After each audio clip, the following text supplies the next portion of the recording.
ന്ന് വെച്ചിട്ട് എടുത്തുകൊണ്ട് വന്നതാണ്. പക്ഷേ പിന്നാണ് മനസ്സിലായത് നാടൻപട്ടിയല്ല, ഇത് തമിഴ്നാട്ടിലുള്ള കോമ്പായി എന്ന് പറഞ്ഞിട്ടൊരു ചെറിയൊരു ബ്രീഡാണ്. അപ്പോൾ അതിൻ്റെ ഒരു പ്രത്യേകത എന്താണെന്ന് വെച്ച് കഴിഞ്ഞാൽ, ഇപ്പോൾ എൻ്റെ ഫേസിലെ മാസ്ക് ഇല്ലേ, ഈ ഒരു മാസ്കാണ് പ്രധാനപ്പെട്ട പ്രത്യേകത കോമ്പായിലുള്ള.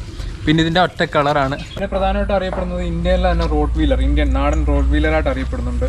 തമിഴ്നാട്ടിൽ ഇപ്പോഴും ഇതിനെ ബ്രീഡ് ചെയ്യിക്കുന്നുണ്ട്. ഏകദേശം അതിൻ്റെ ഒറിജിനൽ പപ്പിക്കൊക്കെ തന്നെ 5000 മുതൽ 25,000 രൂപ വരെ വിലയുണ്ട്. ഇപ്പം സാധാരണ പട്ടിയിലെ കുറച്ച് നല്ല അഗ്രസീവാണ്. ഹലോ, എല്ലാവർക്കും നമസ്കാരം. എല്ലാവർക്കും നമ്മുടെ പുതിയ വീട്ടിലേക്ക് സ്വാഗതം. ഇന്ന് നമ്മൾ പറയുന്നത് നമ്മുടെ വീട്ടിൽ തന്നെ കൈസറിൻ്റെ സ്റ്റോറിയാണ്. അപ്പോൾ അവനെ ഞാൻ അഡോപ്റ്റ് ചെയ്തതാണ്. ഏകദേശം ഒരു 5-6 മാസം മുന്നേ ഫേസ്ബുക്കിലൊരു ഡോഗ് അഡോപ്ഷൻ ഗ്രൂപ്പിൽ ഇങ്ങനെ കുറേ അധികം പപ്പീസിനെ ആരെങ്കിലും വേണമെങ്കിൽ അഡോപ്റ്റ് ചെയ്യുമെന്ന് പറഞ്ഞ് പോസ്റ്റ് കണ്ടു. അങ്ങനെ ആ നമ്പറിൽ വിളിച്ചിട്ട് സൈഡിൽ പോയി അഡോപ്റ്റ് ചെയ്തതാണ്. അപ്പോൾ ഞാൻ വീട്ടിൽ കൊണ്ടുവന്നപ്പോൾ തന്നെ ഒരുപാട് ആൾക്കാർ ഇതിനെ കണ്ടപ്പം തന്നെ പറഞ്ഞു, ഇത് സാധാരണ ഡോഗല്ലോ, എന്തെങ്കിലും സ്പെഷ്യാലിറ്റി ഉണ്ടോ എന്ന് ചോദിച്ചു. എനിക്കറിയില്ല,